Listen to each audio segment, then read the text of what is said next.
Teacher ಇದು ಸಿಕ್ಕಿತ್ತು madam, ಹೌದು. Dead body. ಅದು ಆತ್ಮಹತ್ಯೆ ಶಂಕೆ ಅಂತ ಏನೋ ಗೊತ್ತಾಗಿತ್ತು. ಈಗ ಮರ್ಡರ್ ಅನ್ನುವಂಥ ಮಾಹಿತಿ ಗೊತ್ತಾಗಿದೆ. 15 ದಿವಸದ ಹಿಂದೆ ಒಂದು ಬಾಡಿ ಸಿಗುತ್ತೆ ನಮಗೆ, ಓಂ ನಗರ ಅಂತ ಹೇಳಿ ವಿದ್ಯಾಗಿರಿ ಪೊಲೀಸ್ ಸ್ಟೇಷನ್ ಲಿಮಿಟ್ಸಲ್ಲಿ ಬರುತ್ತೆ. ಒಬ್ಬ ಲೇಡಿದು ಬಾಡಿ ಸಿಗುತ್ತೆ, ಬಟ್ ಡೆತ್ ಆಗಿ ಸುಮಾರು ದಿವಸ ಆಲ್ಮೋಸ್ಟ್ 7 ಡೇಸ್ ಆದಮೇಲೆ ನಮಗೆ ಕ್ಲೂ ಸಿಗುತ್ತೆ. ಹೋಗಿ ನೋಡಿದಾಗ ಸಸ್ಪಿಷಿಯಸ್ ಇರುತ್ತೆ ಡೆತ್. ಸೊ ನಾವು ಮೊದಲು ಅದನ್ನು ಅನ್ಯಾಚುರಲ್ ಡೆತ್ ಅಂತ ಹೇಳಿ UD ಅಂತ ಹೇಳಿ ರಿಜಿಸ್ಟರ್ ಮಾಡ್ಕೋತೀವಿ. But we had our own suspicion. So post mortem ಮಾಡಿದ ಮೇಲೆ ಅದು ಸ್ಟ್ರ್ಯಾಂಗುಲೇಷನಿಂದ ಆಗಿದೆ ಅಂತ ಹೇಳಿ ಗೊತ್ತಾಗುತ್ತೆ ನಮಗೆ. ಆವಾಗ ನಾವು 302 ಕೇಸ್ ಮರ್ಡರ್ ಕೇಸ್ ರಿಜಿಸ್ಟರ್ ಮಾಡ್ಕೋತೀವಿ.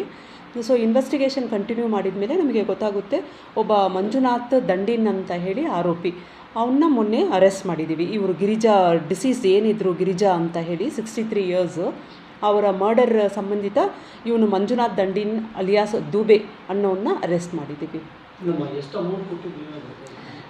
ಈಕೆ she is a retired government teacher actually. ಇವ್ರದ್ದು ಸುಮಾರು ಜನರ ಹತ್ರ ಫೈನಾನ್ಷಿಯಲ್ ವ್ಯವಹಾರ ಇತ್ತು.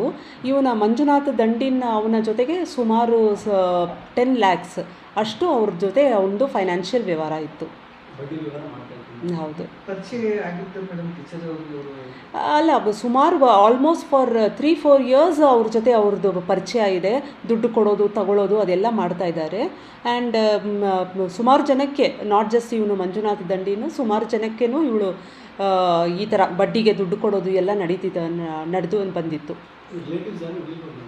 ಇಲ್ಲ, ಶಿ ವಾಸ್ ಹಾಗಾಗಿ ನಮಗೆ ತುಂಬ ದಿನ ಆದಮೇಲೆ ಅದು ಡೆತ್ ಆಗಿರೋದು, ಫೌಲ್ ಸ್ಮೆಲ್ ಅದೆಲ್ಲ ಆದಮೇಲೆ ಗೊತ್ತಾಗಿರೋದು. ಅವರಿಗೆ ರಿಲೇಟಿವ್ಸ್ ಅಂತ ಹೇಳಿ ಯಾರೂ ಇರಲಿಲ್ಲ, ಒಬ್ಬಾಕೆನೇ ಇರ್ತಿದ್ಲು. ಆ್ಯಂಡ್ ಯಾರ ಜೊತೆನೂ ನೇಬರ್ಸು ಅಥವಾ ಬೇರೆ ಕಡೆ ಯಾರ ಜೊತೆನೂ ಆಕೆದು ರೆಗ್ಯುಲರ್ ಒಡನಾಟ ಇರಲಿಲ್ಲಾಗಿತ್ತು. ಇಲ್ಲ, ಆಕೆ ವೇಲ್ ಹಾಕ್ಕೊಂಡಿರ್ತಾಳೆ, ನೈಟಿ ಮೇಲೆ ವೇಲ್ ಹಾಕ್ಕೊಂಡಿರ್ತಾಳೆ. ಆ ವೇಲ್ನ ಹಿಂದಿಂದ ಜಗ್ಗಿ ಇವನು ಆ್ಯಕ್ಚುಲಿ ಹೋಗಿ ಓಪನ್, ಆಕೆ ಪರಿಚಯ ಇದ್ದಿದ್ದರಿಂದ ಡೋರು ಓಪನ್ ಮಾಡ್ತಾಳೆ, ಕೂತ್ಕೊಂಡು ಮಾತಾಡ್ತಿರ್ತಾಳೆ. ನೀರು ಕೇಳ್ತಾನೆ ಇವನು. ನೀರು ತೊಗೊಳಕ್ಕೆ ಅಂತ ಹೇಳಿ ಒಳಗೆ ಬಂದಾಗ ಹಿಂದಿಂದ ಆಕೆ ಹಾಕ್ಕೊಂಡಿದ್ದ ವೇಲಲ್ಲೇ ಆಕೆನ ಜಗ್ಗಿ ಮರ್ಡರ್ ಮಾಡಿರ್ತಾನೆ. ಓಕೆ.